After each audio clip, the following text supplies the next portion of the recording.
नमस्कार. आजचा टॉपिक आहे श्री गुरु उपासना कशी करावी. आता गुरु उपासनेमध्ये गुरु यंत्र सुद्धा येतं, साक्षात आपले गुरु येतात. तर वेगवेगळ्या पद्धती आहेत. तंत्रशास्त्रामध्ये म्हणजे मंत्र, यंत्र, तंत्र ह्या शास्त्रामध्ये गुरु उपासनेची एक वेगळी ओळख आहे. अध्यात्म आणि तंत्रशास्त्र हे वेगळं काही नसून एकच आहे. आज आपण शिकणारे गुरु उपासना कशी करायची. कुठल्याही तांत्रिक उपासनेची जी सुरुवात होते ती गुरु उपासनेने होते.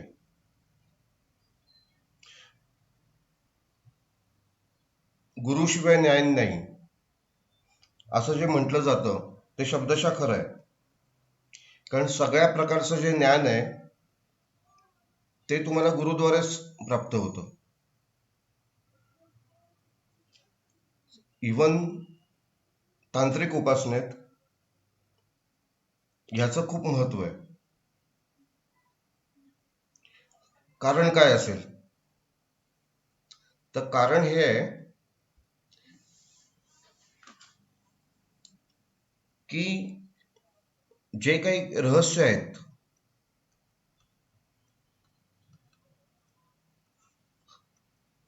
तर ती गुप्त ठेवण्याचं काम गुरु करतात.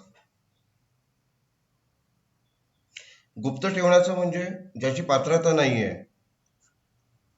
त्यानं शिकवू नये. आणि शास्त्रकारांनी पहिल्यापासूनच शास्त्रकारांनी हे जी रहस्य आहेत, मग ते तुमचे मंत्र असो, यंत्र असो, तंत्र असो, तर त्यातली सगळी जी रहस्य आहेत तर ती गुप्त ठेवायला शास्त्रकारांनी सांगितलेलं आहे.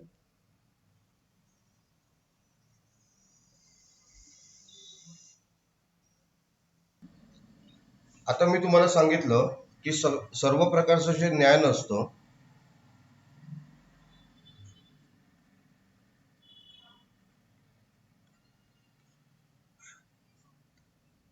ते कोण देतं, तो गुरु देतात.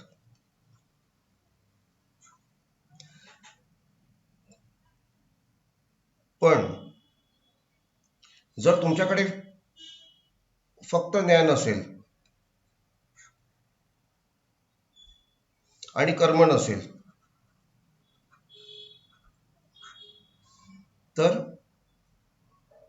तुम्ही यशस्वी बनू शकत नाही. ज्ञान आहे, कर्म नाहीये.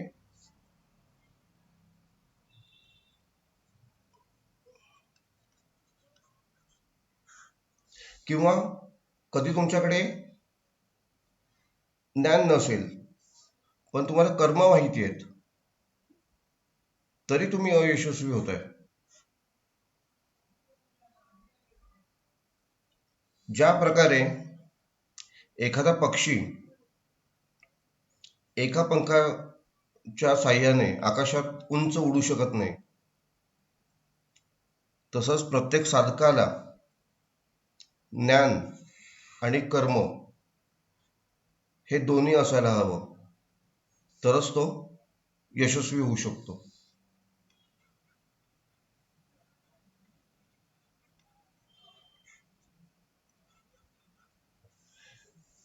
ज्ञान आणि कर्म हे दोन्ही असेल तरच तो माणूस यशस्वी होतो.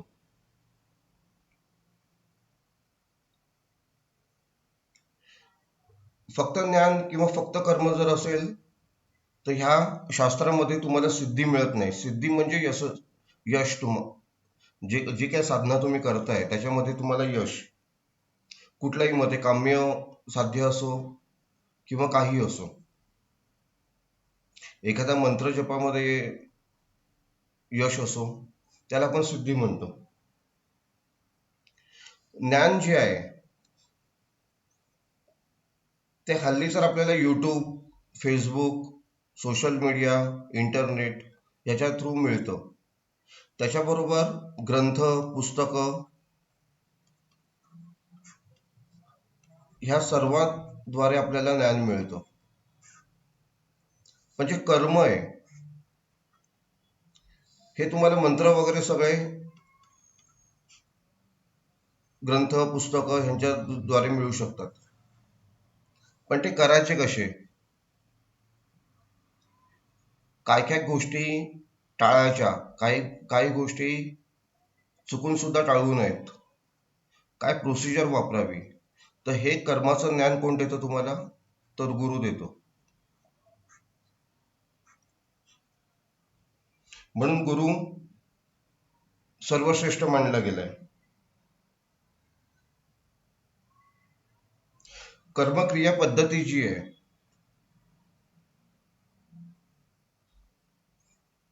त्यालाच आपण तंत्र म्हणतो. तर ती कर्मक्रिया पद्धती आहे ती तुम्हाला गुरुपासूनच प्राप्त होते. दुसरा फायदा असा होतो की जेव्हा कर्मक्रिया पद्धती तुम्हाला माहिती होते, त्याचा फायदा असा आहे की ती क्रिया करताना गुरुच्या मार्गदर्शनाने तुम्हाला एक प्रकारचं निश्चित संरक्षण मिळतं.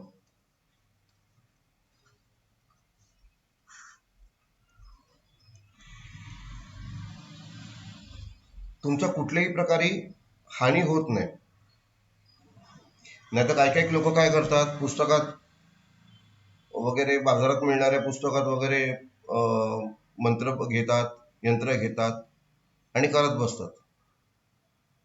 तुम्ही बघाल की वेगवेगळ्या पुस्तकांमध्ये वेगवेगळ्या तरा सांगितल्या आहेत, म्हणजे पद्धती सांगितलेल्या आहेत. काही मंत्र बरोबर पण असतील, काही मंत्र चुकीची पण असतील, काही यंत्र सुद्धा तशी चुकीची दिलेली असू शकतात. पण त्याच्या मागे शास्त्र काय, ते कधी करावी, कशी करावी, कोणी नाही करावी, याचं ज्ञान तुम्हाला जे आहे कर्मज्ञान किंवा कर्मपद्धती म्हणा किंवा तंत्र म्हणा. तंत्र म्हणजे टेक्निक. ते कोण देतं? तो गुरु देतो. कधी कधी तुम्ही चुकीची गोष्टी केल्यामुळे, चुकीचे मंत्र, चुकीची यंत्र उपासना चुकीच्या पद्धतीने केल्यामुळे आपल्याला फायदा होण्यापेक्षा हानीच जास्त होते. कधी कधी ते जीवावर सुद्धा बितू शकतं. तर ह्यासाठी जे संरक्षण आहे ते तुम्हाला गुरुकडूनच मिळतं. त्यासाठीच आपण देवाबरोबर गुरुला अत्युच्च स्थान देतो. आता तुम्ही म्हणाल की हे यंत्र मंत्र तंत्र आले कुठून? तर भगवान शिवांनी पार्वती मातेस सांगितलं या सगळ्या गोष्टी. आणि पार्वती मातेसच आपण भगवती भैरवी म्हणून बोलतो.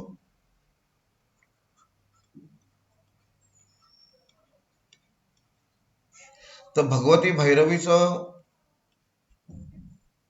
असं स्वतःचं विधान आहे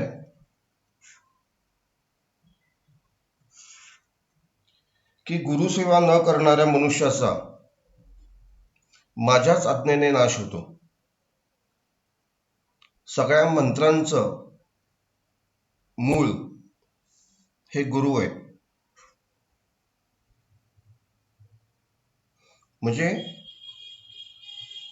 गुरुसेवा न करणारा माणूस, गुरु आज्ञा न पाळणारा माणूस हा ऑटोमॅटिकली नष्ट होतो. त्याचं कारण मी तुम्हाला थोड्या वेळापूर्वीच सांगितलंय.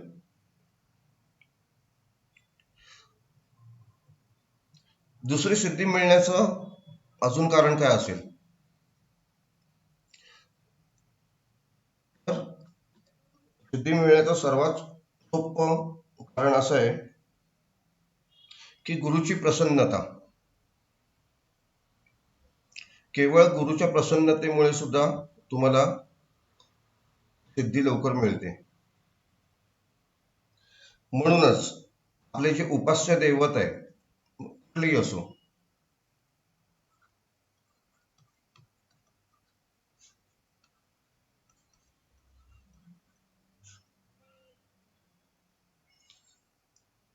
जे तुमचं उपास्य दैवत आहे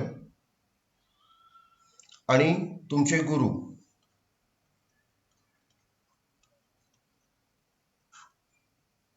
या दोघांमध्ये समान श्रद्धा जर तुम्ही ठेवलीत तर तुमची उपासना निश्चित फलदायी होते.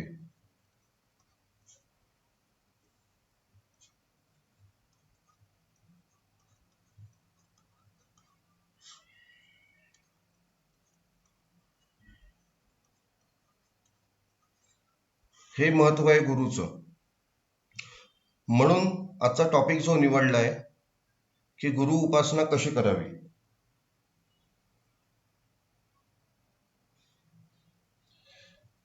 जेव्हा जेव्हा गुरुची कृपा होते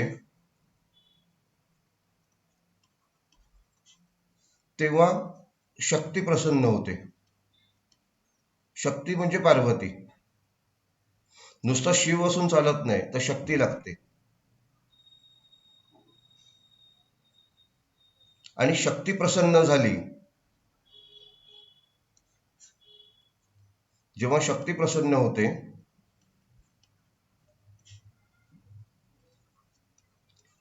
तेव्हा त्या साधकाला मोक्ष मिळतो. ही महती आहे गुरुची. त्याच्यामुळे काही पॉइंट्स मी तुम्हाला सांगतो की त्या गोष्टी टाळू नयेत. पहिली गोष्ट म्हणजे गुरु आज्ञेचा कधीही अपमान करू नये. गुरुनी जी आज्ञा दिली असेल ती पाळावी. एवढंच नाही तर गुरु पादुका, आसन, वस्त्र, शय्या म्हणजे त्यांची झोपण्याचे हे अलंकार, हे साधकाला जेव्हा जेव्हा दिसतील तेव्हा तेव्हा साधकाने त्यांना नमस्कार करायला हवा.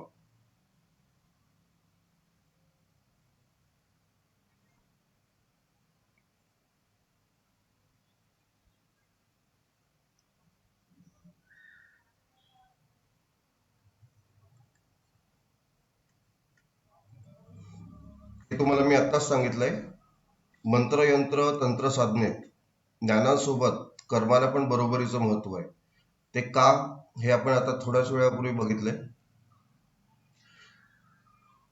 गुरूंना प्रणाम करण्याचे काही नियम आहेत. तर कोणकोणते नियम आहेत? तर सदैव पादुका मंत्राचं स्मरण करायला हवं. गुरूंचा पादुका मंत्र असतो, त्याचं स्मरण करायला हवं. म्हणजे गुरूंनी जो तुम्हाला मंत्र दिलेला आहे त्याचं स्मरण गरजेचं आहे. समजा गुरु आणि शिष्य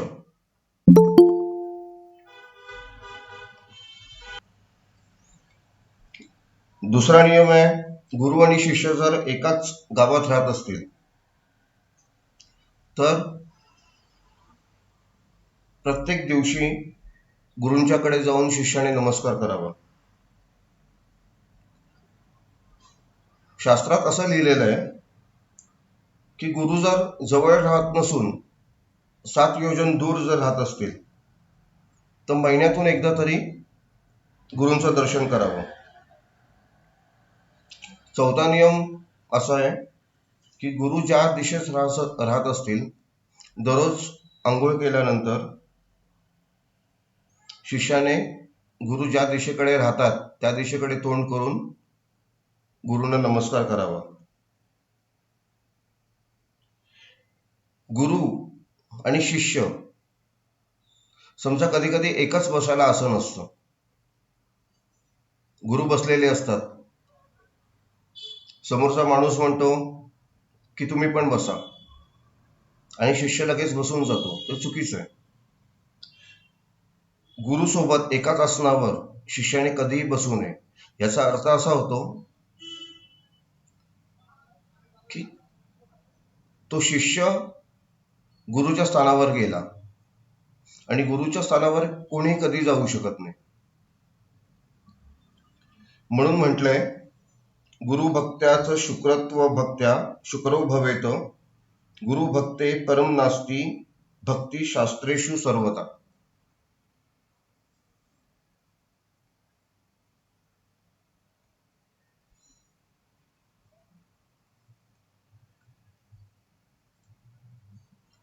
आता आपण गुरु उपासनेचे प्रकार बघणार आहेत. तर गुरु उपासनेचे प्रकार कोणते कोणते आहेत हे बघा.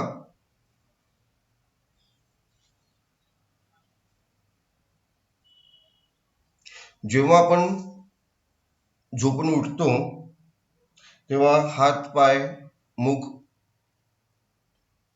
प्रक्षालन केल्यानंतर, म्हणजे स्वच्छ धुतल्यानंतर, शिष्याने पवित्रतापूर्वक सहस्त्रार चक्रात गुरु, परमगुरु, परमश्रेष्ठी गुरु यांचा गुरु उपदेशानुसार गुरुमंत्र जो दिलेला असेल तो स्मरण करायला हवा. कुठे करायचा आहे तो? तर सहस्त्रार चक्रात.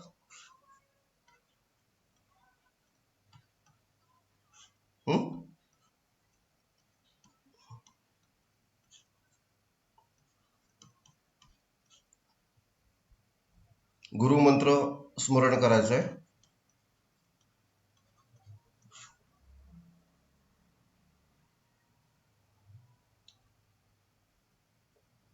समजा तुमच्याकडे गुरुमंत्र नसेल,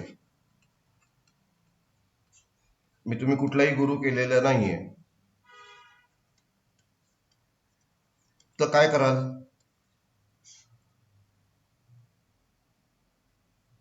तर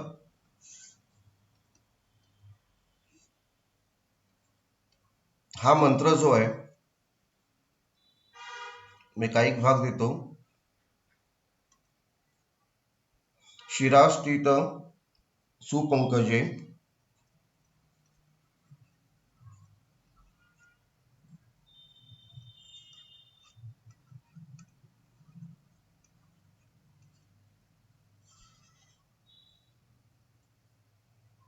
तरुणकोटी चंद्रप्रभ.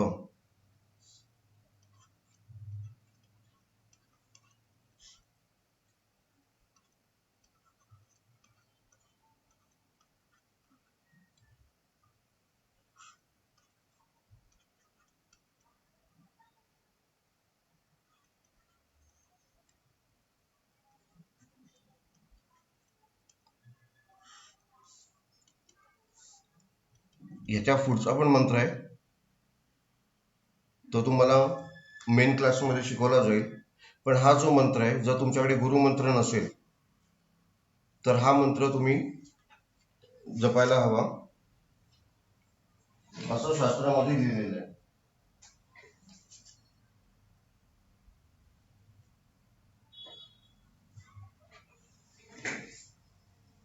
ठीक आहे. गुरु उपासनेचे प्रकार आपण बघितले.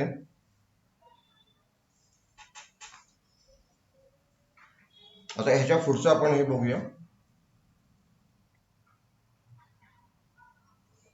गुरुमंत्राबाबत आता काही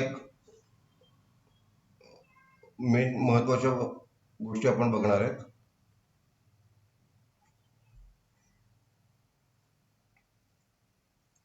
गुरुमंत्राबद्दल बोलायचं झालं तर नॉर्मली कुठला मंत्र वापरला जातो तो मी तुम्हाला सांगतो.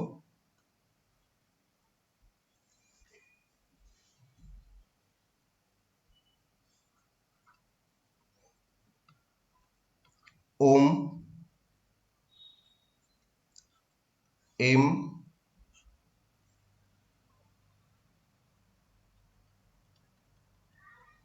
इथे गुरूंचं नाव,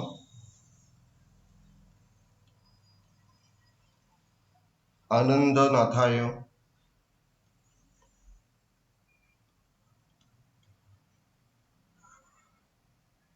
गुरुवे नमा.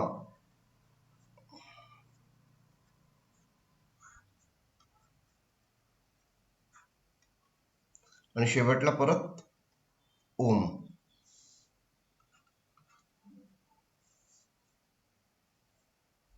शास्त्रवचन असं आहे की हा जो लघुमंत्र आहे त्याचा जप सातकाने करावा, किंवा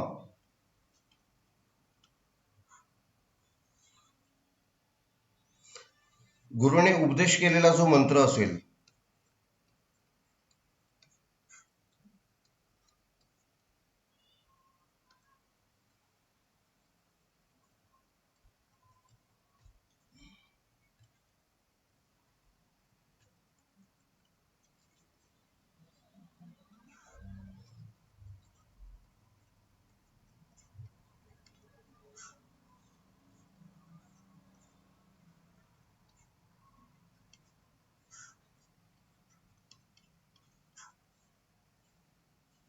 त्याचा जप करावा. त्याच्याबरोबरच गुरु स्तोत्र असतो त्याचा पाठ करावा.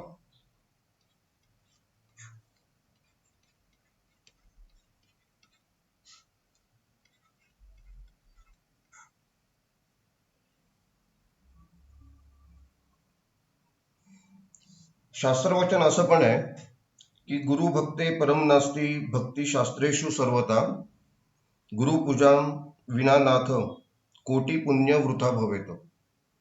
याचा अर्थ असा आहे की संपूर्ण भक्तिशास्त्रात गुरुभक्तीपेक्षा मोठी भक्ती नाही.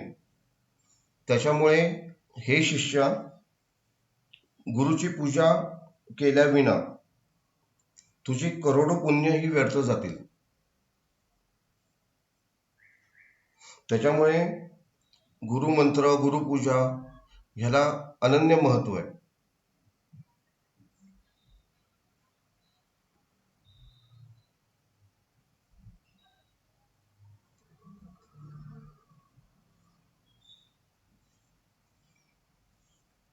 गुरुमंत्राबद्दल आपण बघितलं. आता आपण गुरुपूजनाबद्दल आपण बघणार आहेत.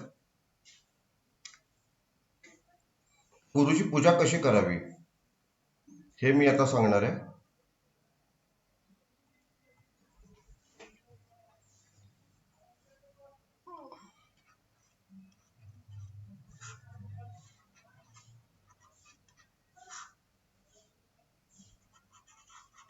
गुरुपूजा कशी करावी. तर गुरुपूजा ही दोन भागात आपण करतो. एक तर नित्य म्हणजे रोज,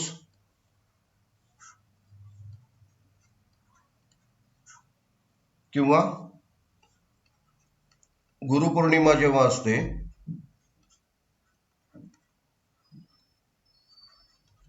त्यावेळेस आपण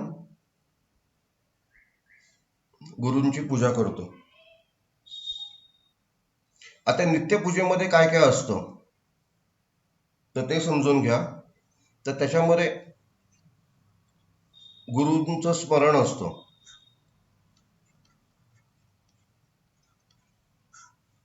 त्याच्याबरोबरच गुरूंचे चित्र त्याची पूजा आपण करतो.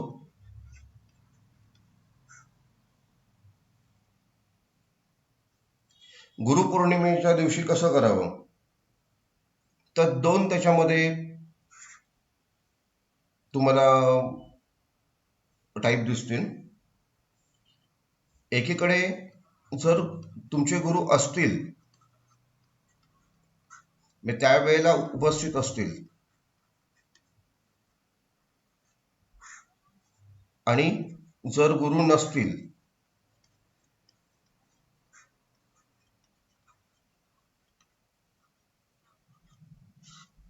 तर काय काय केलं जातं ते बघा.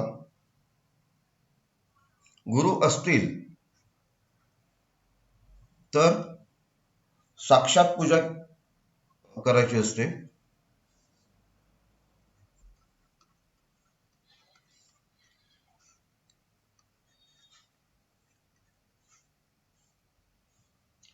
आणि गुरु नसतील तर मात्र विशेष पूजा करायची असते.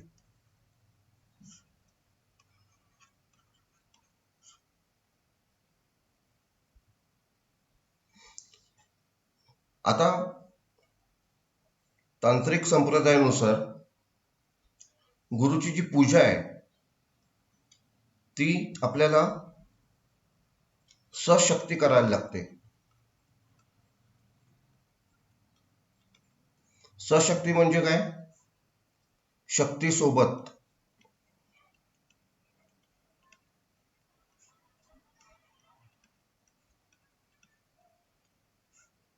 आता गुरूंची शक्ती कुठली आहे? कमेंट मध्ये त्या बघूया तुमचा आन्सर काय येते. गुरूंची शक्ती कुठली आहे?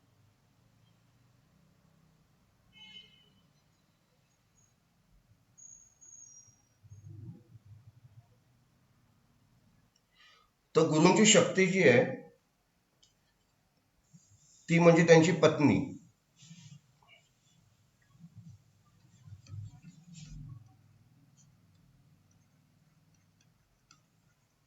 म्हणजे गुरूंबरोबर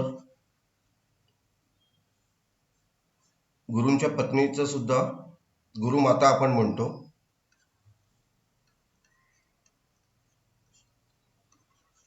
तर हिचं पण पूजन करायचं असतं गुरुमातेचं. पण तुम्ही म्हणाल की सर काही काही गुरूंचे लग्न झालेले नसतात, ब्रह्मचारी असतात, त्यांचं काय? बरोबर प्रश्न आहे. जर लग्न झालेलं नसेल गुरूंचं तर मात्र गुरूंचं ज्ञान आहे त्या शक्तीची पूजा करायची असते, ज्ञानशक्तीची.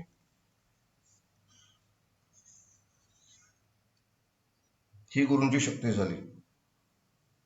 मी गुरूंच्या ज्ञानशक्तीचं स्मरण आणि पूजन करायचं असतं.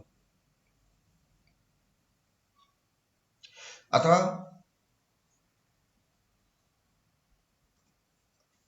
आगम रहस्यात काय काय गोष्टी सांगितल्यात त्या बघा.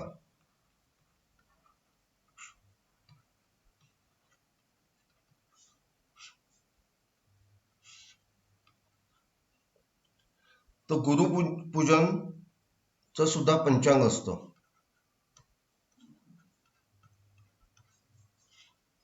म्हणजे जसं आपण ज्योतिषशास्त्रासाठी पंचांग वापरतो तसं ह्याच्यासाठी सुद्धा पंचांग असतं, मंत्रासाठी सुद्धा पंचांग असतं. तर गुरुपूजनाचं सुद्धा पंचांग असतं. तर पंचांग म्हणजे ते अंग कुठले आहेत? तर मी सांगतो तुम्हाला, ते हवं तर लिहून घ्या. गुरु ध्यान, मंत्र, पटल,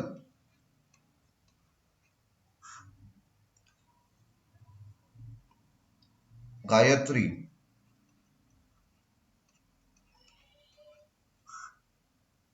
प्रार्थना स्तोत्र,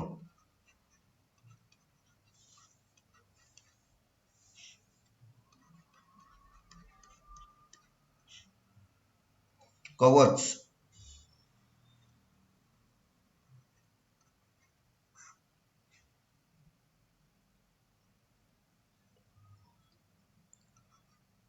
आणि पूजन पद्धती.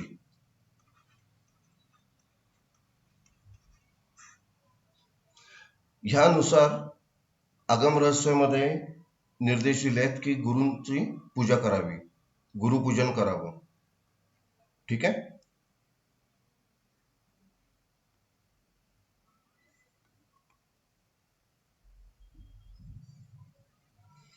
आता आपण गुरुयंत्र आणि पूजाविधी बघणार आहेत. गुरुयंत्र आणि पूजाविधी कशी असते ह्याच्या थोडक्यात आपण आता माहिती घेणार आहेत.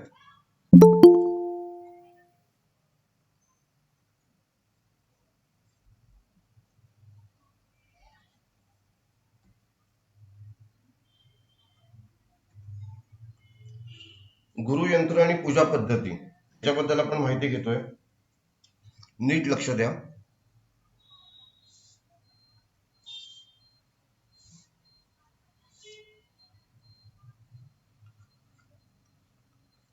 मेन आपण समजून घेऊया की गुरुयंत्र कसं असतं, त्यात काय काय असतं. तर गुरुयंत्रामध्ये एकतर मध्यभागी बिंदू असतो,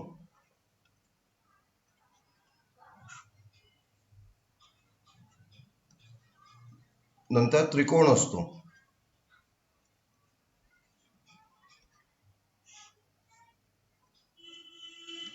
नंतर अष्टकोन,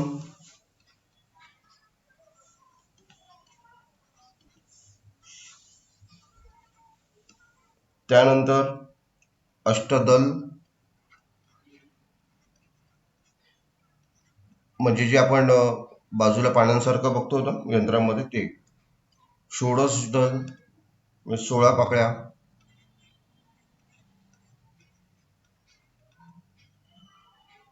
आपल्या कोर्समध्ये हे खूप डीपमध्ये शिकवलं जातं. इथे एवढा वेळ नाही आहे, त्याच्यामुळे तुम्हाला जस्ट माहिती करून देतो. आणि भूपूर, भूपूर म्हणजे आवरण. याच्यापासून, ह्या सगळ्यांपासून म्हणजे बिंदूपासून भूपूरपर्यंत असं मिळून गुरुयंत्र बनलं जातं.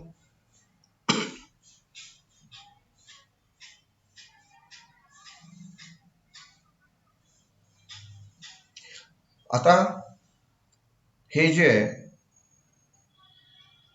तर ते कशाने लिहायचं, ते शेंदूर किंवा कुंकू किंवा चंदन,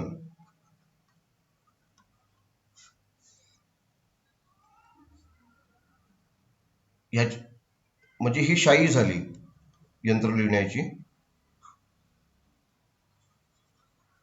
ह्या शाईने कशावरती लिहायचंय,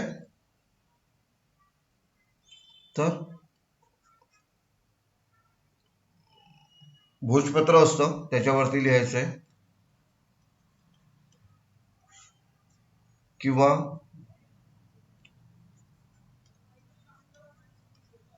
चंदनाची पट्टी जर असेल तुमच्याकडे, म्हणजे एखादा तुकडा प्लेन, तर त्याच्यावरती तुम्ही लिहू शकता. ह्याच्यावरती लिहून त्याची नंतर प्राणप्रतिष्ठा करायची आहे. आता ही कशी केली जाते वगैरे सगळं आपल्या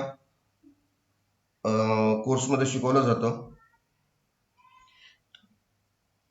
आणि त्याच्यानंतर ही प्राणप्रतिष्ठा केल्यानंतर बिंदूमध्ये शक्तीसह म्हणजे सशक्ती गुरूंची स्थापना करायची.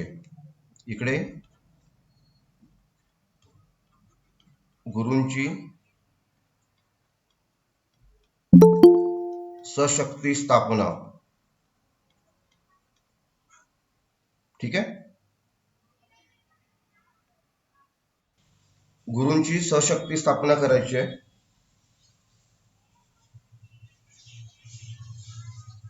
आता ही स्थापना झाल्यानंतर काय करायचं, तर कुठल्याही यंत्राचे द्वार असतात, द्वार म्हणजे दरवाजे, तर त्या दरवाजांवरती गणेश, धर्म, वरुण आणि कुबेर यांची स्थापना करायची असते. नंतर अष्टदलांवरती, इथे अष्टदलांवरती असितांग, रुरु, चंड, क्रोध, उन्मत्त, कपाल, भीषण, संहार भैरवाची स्थापना करायची आहे.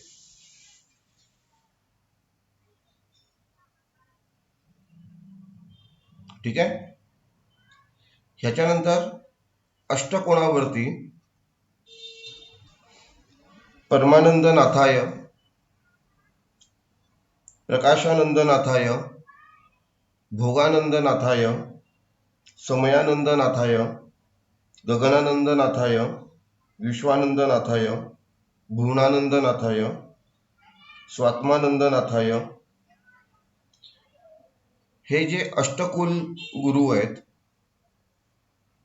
त्यांची स्थापना करायची आहे अष्टकोनावरती. आता राहिला त्रिकोण. तर त्रिकोणामध्ये मदनानंदनाथाय, लीलानंदनाथाय, महेश्वरानंदनाथ यांची पूजा करायची. ठीक आहे. तर अशी ही गुरुयंत्र आपल्याला काढून त्याची प्राणप्रतिष्ठा करायची आहे, नंतर त्याची अशी पूजा करायची आहे. आता हे सगळं झाल्यानंतर जिथून सुरुवात होते तिकडेच म्हणजे बिंदूवरती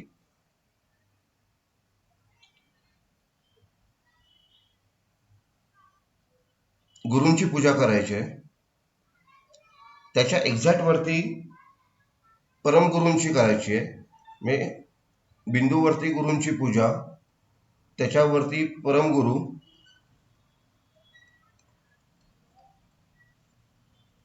त्याच्यावरती परात्पर गुरु,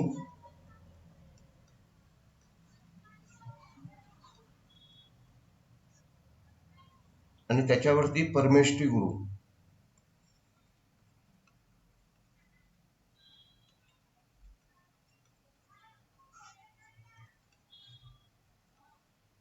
यांची भक्तिभावे षोडोपचारे पूजा करायची. षोडोपचार म्हणजे 16 संस्कार करून. आता षोडोपचार, पंचोपचार, किती प्रकारच्या पूजा आहेत हे आपल्याला कोर्समध्ये इत्यंभूत शिकवलं जातं. कधी कधी आपल्याला तेवढा वेळ नसतो, मग काय करणार? गुरुयंत्राची पूजा कशी करणार? अशा वेळी गुरु गायत्री म्हणून सुद्धा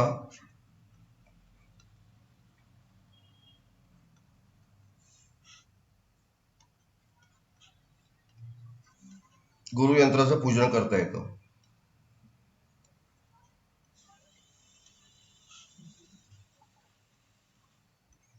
मी गुरु गायत्री तुम्हाला लिहून देतोय.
ही जी गुरु गायत्री आहे, ओम वेदादी गुरुदेवाय विद्महे परमगुरुवे धीमहि तन्नो गुरु प्रचोदयात, ह्या मंत्राने सुद्धा म्हणजे ह्या गुरु गायत्रीने सुद्धा गुरुयंत्राच्या आपण पूजा करू शकतो.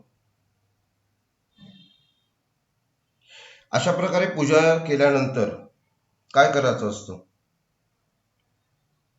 तर गुरुमंत्राचा जप करायचा असतो. कधी कधी काय होतं की प्रचलित पद्धतीनुसार गुरु एखादा मंत्र त्याच्या शिष्याला देतो,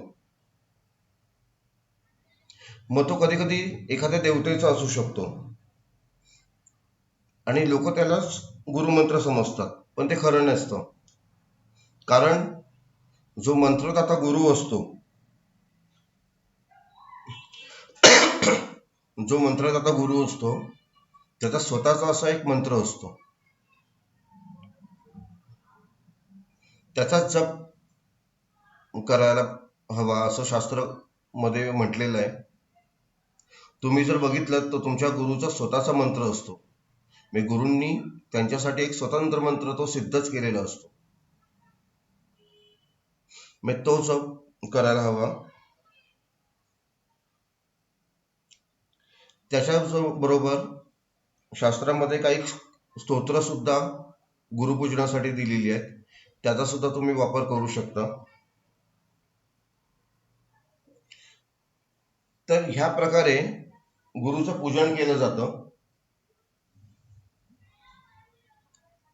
आणि गुरुयंत्र, गुरुशक्ती यांचं पूजन केल्याने काय काय फळ मिळतात याचं तुम्हाला मी सगळं डिटेलमध्ये सांगितलेलं आहे. इकडे आपल्याकडे थोडा वेळ आहे त्याच्यामुळे आपण जास्त घेऊ शकत नाहीये.